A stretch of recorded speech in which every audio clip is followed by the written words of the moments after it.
Aujourd'hui, je réponds à la question « Qu'est-ce qu'un ministère ?» Le mot grec rendu par « ministère » dans beaucoup de traductions du Nouveau Testament est « diakonia ».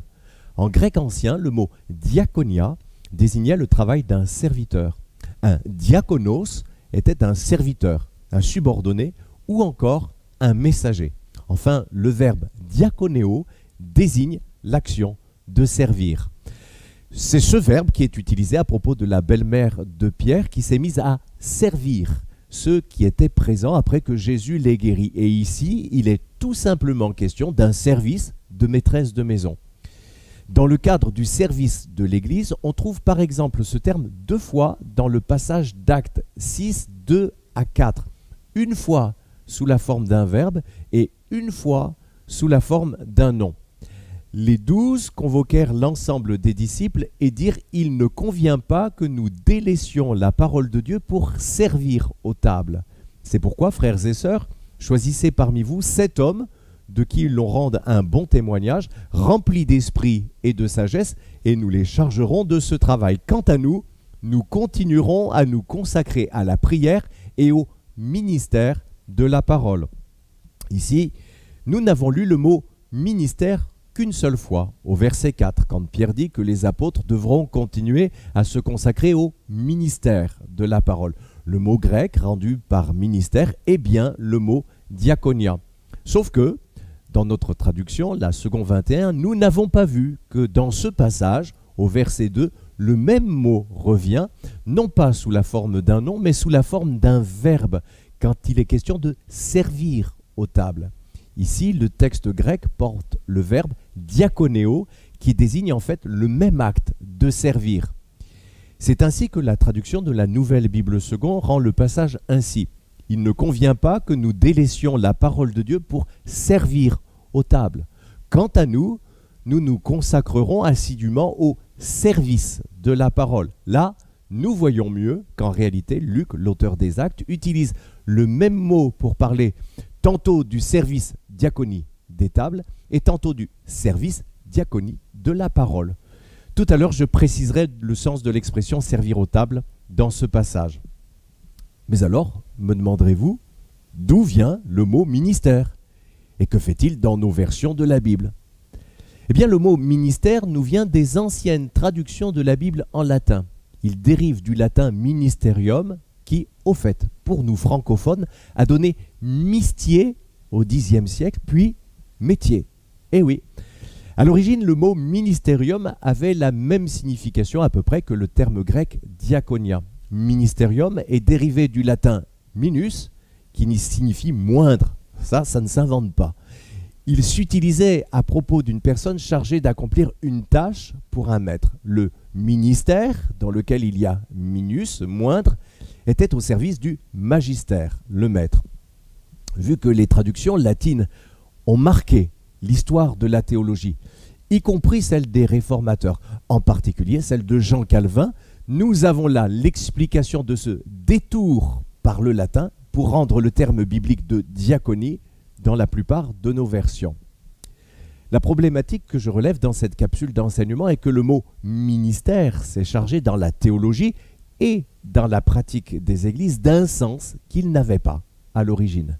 C'est ainsi que dans nos églises, évangéliques en particulier, le mot « ministère » a pris le sens d'appel divin ou d'habilitation et plus seulement de service. On dira par exemple « J'ai reçu un ministère de pasteur », sauf qu'il y a là un glissement de sens. Ce glissement de sens devient évident quand vous considérez un passage comme Matthieu 20, 26, quand Jésus dit « Quiconque veut être grand parmi vous, qu'il soit votre serviteur ». C'est ce même mot diakonos, mais là, personne n'a traduit par ministre parce que cela obscurcirait le sens, évidemment. Idem en Matthieu 20, 28. C'est ainsi que le Fils de l'homme est venu, non pour être servi, mais pour servir, diakonéo, et donner sa vie. Dites qu'il est venu pour être ministre, et vous ne comprenez plus le verset. Ou encore dans Philippiens 2, 7, quand Paul dit que Jésus-Christ s'est dépouillé pour prendre une condition de serviteur. À nouveau, si vous traduisez qu'il a pris une condition de ministre, il va falloir faire à chaque fois un cours de latin pour expliquer l'humiliation volontaire et le dépouillement du Seigneur. Je m'arrête un instant sur la problématique justement qu'il y a à distinguer entre service et ministère. Si je dis « j'ai reçu un ministère de chant », qu'est-ce que j'exprime de plus en réalité que quand je dis « je sers le Seigneur par le chant », voire même que j'ai reçu un appel de Dieu pour servir Dieu par le chant, car c'est ce que je voudrais dire en fait, enfin pas moi, je préfère préserver la belle météo de ma région. Est-ce que c'est le mot ministère qui doit pousser les autres à prendre davantage mon service de chant au sérieux? Mais au fait, tous les services doivent être pris très au sérieux. Tous les services chrétiens doivent être considérés comme éminemment honorables et spirituels. C'est ainsi que nous utilisons souvent le mot ministère de façon brouillonne et impropre. C'est la même chose quand nous parlons des fameux 5 ministères dons, à savoir ceux des prédicateurs établis dans l'Église. Tiens, reprenons justement le texte d'Éphésiens 4, 11 et 12 que je lis ici dans l'ancienne version second. Christ a donné les uns comme apôtres, les autres comme prophètes, les autres comme évangélistes, les autres comme pasteurs et docteurs pour le perfectionnement des saints en vue de l'œuvre du ministère et de l'édification du corps de Christ. Dans les commentaires de la vidéo, je montre que la construction grammaticale de la phrase ne permet pas de penser que le ministère mentionné par Louis II au verset 12 soit celui des 5 catégories d'hommes mentionnés au verset 11, à savoir les apôtres, les prophètes, etc. C'est ainsi que pour rendre justice au sens réel de ce passage, la Bible en français courant traduit le verset 12 comme ceci. C'est ainsi que Christ a rendu ceux qui lui appartiennent aptes à accomplir leur service pour que ceux construisent le corps de Christ. C'est en effet plus clair comme ça. Le fait que ces hommes aient reçu une vocation et une habilitation divine ressort ici indiscutablement du fait qu'ils sont des ressources données par Christ à l'Église. Mais utiliser le mot ministère pour décrire ce fait n'est au mieux qu'une convention de langage qui ne ressort pas du texte lui-même. Je vais maintenant m'appliquer à vous montrer l'étendue du champ couvert par le terme diaconie dans le Nouveau Testament. Pour ce faire, je m'appuierai beaucoup sur la traduction de la Bible en français courant parce que justement, elle a pour principe de rendre le texte original grec tel qu'on l'exprimerait rigoureusement en français. Nous avons dit que le champ du sens du mot grec diakonos est serviteur, subordonné, messager. Et sachant cela, nous allons constater comment la Bible en français courant rend un certain nombre de passages où l'on trouve justement les termes grecs diakonia, diakonéo ou diakonos. Je commence par des textes que j'ai choisis intentionnellement parmi beaucoup d'autres où le service en question n'a pas été traduit par ministère. Alors je rappelle déjà celui de Marc 1,31 qui nous dit à propos de la belle-mère de Pierre qu'après sa guérison par Jésus, elle se mit à les servir. En 1 Pierre 1,12, sur un autre registre, à propos des prophètes de l'Ancienne Alliance, nous lisons « Il leur a été révélé que ce n'était pas pour eux-mêmes, mais pour vous, qu'ils étaient au service de ce passage. » La version seconde 1910 traduit qu'ils étaient les dispensateurs de ces choses, pour traduire le terme diakonos. Passons maintenant à des passages où le terme ministère est préféré par la plupart des traducteurs. C'est le cas de 2 Corinthiens 3,3 que je cite ici dans la version second 21. Il est clair que vous êtes une lettre de Christ écrite par notre ministère. La Bible en français courant, quant à elle, a traduit « Vous êtes une lettre écrite par le Christ et transmise par nous », estimant que c'est le sens de messager, qui est bien en effet dans le champ de signification du mot diakonos, qui est ici au cœur de la pensée de Paul. En Actes 1, 24 et 25, Pierre prie ainsi, dans la version second 21, « Désigne lequel de ces 2 hommes tu as choisi pour prendre part à ce ministère et à cette charge d'apôtre. » La Bible en français courant traduit simplement « de remplir ce service d'apôtre », l'idée étant simplement celle du service confié par le Seigneur. Dans 2 Corinthiens 6, 3, la version seconde traditionnelle traduit « Nous ne donnons aucun sujet de scandale en quoi que ce soit, afin que le ministère ne soit pas un objet de blâme. La Bible en français courant traduit plus simplement et plus clairement, afin que l'on ne critique pas notre travail, mettant ainsi l'accent sur la tâche du serviteur et non sur la crédibilité supposée de l'ensemble des prédicateurs, ce qui n'est pas ici le propos de Paul.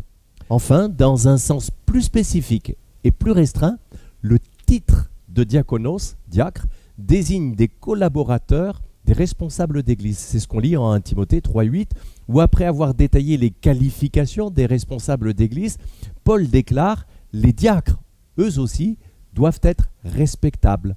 Et le verset 10 ajoute dans la version second 21 qu'on les mette d'abord à l'épreuve et qu'ils exercent ensuite leur ministère s'ils sont sans reproche. La Bible en français courant traduit ce dernier verset ainsi: « Si l'on n'a rien à leur reprocher, ils serviront comme diacres ».